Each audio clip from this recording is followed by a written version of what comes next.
హరి ఓం సాయిరామ్. సత్పాత్ర దానం. ప్రకృతిని నిశితంగా గమనిస్తే సర్వత్రా ఇవ్వడమే కనిపిస్తుంది. గాలి ప్రాణవాయువై జీవుల్ని బతికిస్తుంది. చెట్లు కమ్మని పళ్ళు ఇచ్చి క్షుద్బాధ తీరుస్తాయి. నదులు తీయని నీరిచ్చి దాహార్తిని ఉపశమింపజేస్తాయి. ప్రకృతికి వనరులను ఇవ్వడమే తప్ప తీసుకోవడం తెలియదు. భగవంతుడు వరప్రదాత. భక్తుల కొంగు బంగారంగా కొలువై ఉంటాడు. మనుషులెప్పుడూ వరగ్రహీతలే. వరప్రదాతలు కావడం గొప్ప సుకృతం. అమ్మ సన్యం తాగడంతో మొదలయ్యే మనిషి జీవితం చివరి క్షణాల్లో తులసి తీర్థం పోయించుకోవడంతో అంతమవుతుంది. నడిమి జీవితం చాలా వరకు పుచ్చుకోవడంతోనే సాగుతుంది. కానీ తనకున్న దాంట్లో ఇవ్వరు. మన పురాణాలు దానం ప్రాశస్త్యాన్ని వీలున్నప్పుడల్లా ఉటకిస్తాయి. పుణ్యంతో ముడిపెట్టి మనిషిలోని దానగుణాన్ని పెంపొందించే ప్రయత్నం చేస్తాయి. ఇచ్చే చేయి కలిగి ఉండటం గొప్ప అదృష్టం. చాపే చేయి వెనక సిగ్గుతో ముడుచుకుపోయే హృదయం ఉంటుంది. అది గమనించగలగాలి మనం. పాత్రత నెరిగి దానం చేయమంటారు పెద్దలు. కొంతమంది తమ అవసరాన్ని వ్యక్తపరిచి అడిగి తీసుకుంటారు. మరికొంతమంది అస్సలు మనసు బయట పెట్టరు. అలాంటి వారిని కనిపెట్టుకుని ఉండాలి. భగవంతుడు మనిషికి విచక్షణ ఇచ్చింది. అందుకే సృష్టిలోని ఏ జీవి మరో జీవి మనసును చదవలేదు, అంచనా వేయలేదు. మనిషికే అది సాధ్యం. నవవిధి భక్తి మార్గాల్లో సేవ ఒకటి. సేవ అంటే మనం చేయగలిగింది చేయడమే, ఇవ్వగలిగింది ఇవ్వడమే. విష్ణుమూర్తి దేవతలతో సహా అందరికీ వరాలిచ్చేవాడు. సాక్షాత్తు లక్ష్మీదేవే ఆయన భార్య. అటువంటిది బలిచక్రవర్తి ముందు 3 అడుగులు వేసే చోటు కావాలి అని చేయి చాపి అర్థించాడు.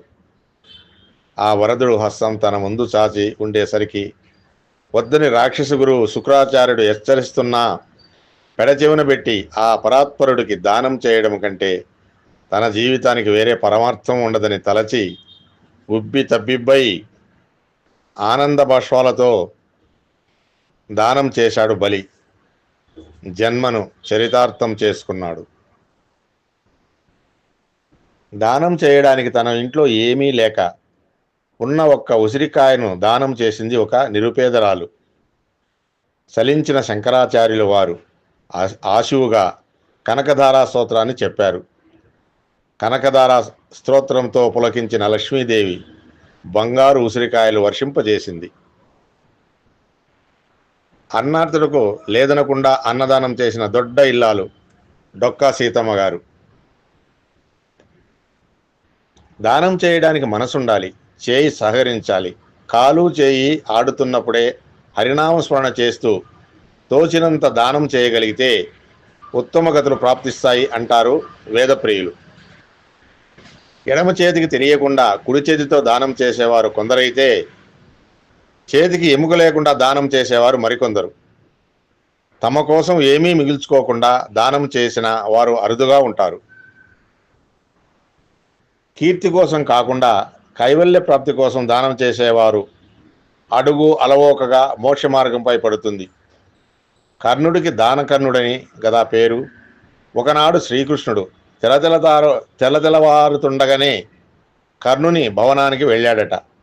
అప్పుడు కర్ణుడు అభ్యంగన స్నానానికి తయారవుతున్నాడు. తలకు నూనె రాసుకుంటున్నాడు. కర్ణునికి ఎడమవైపు రత్నాలు పొదిగిన బహు విలువైన గిన్నె నూనెతో ఉన్నది. కృష్ణుడు వస్తూనే, కర్ణ, ఆ గిన్నె చాలా బాగున్నది, నాకు ఇస్తావా అని అడిగాడు. వెంటనే కర్ణుడు, తీసుకో కృష్ణ అంటూ ఎడమ చేత్తో ఆ గిన్నె ఇచ్చాడు. కృష్ణుడు, అదేమిటి కర్ణ, ఎడమ చేత్తో ఇస్తున్నావు, కుడి చేత్తో ఇయ్యరాదా అన్నాడు.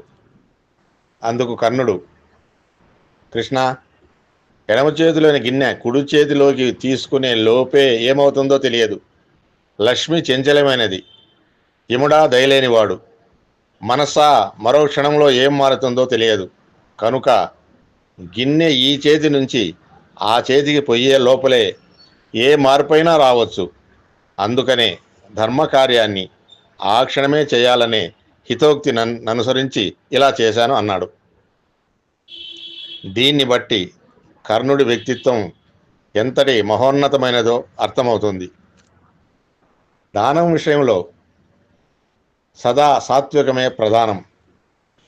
చేయాలని సంకల్పం కలుగగానే ఆదరణ, భగవద్దర్పణ బుద్ధితో ఎలాంటి ఫలాపేక్ష లేకుండా రెండవ చేతికి కూడా తెలియనంత రహస్యంగా దానం చేయాలి. దానం చేసి నేను చేశానని డప్పు కొట్టుకోకూడదు. ఏదైనా మంచి పని చేయాలని అనిపించిన వెంటనే చేసేయాలి. ఆలస్యం విషం లాంటిది అంటారు జ్ఞానులు. మనం కర్ణుడిలాగా వ్యవహరించలేకపోయినా మన శక్త్యానుసారం సత్పాత్ర దానం చేయడం అలవరుచుకోవాలి. సర్వం శ్రీకృష్ణార్పణమస్తు. లోక సమస్తా సుఖినో భవంతు. హరి ఓం సాయిరాం. హరి ఓం సాయిరాం. స్వస్తి.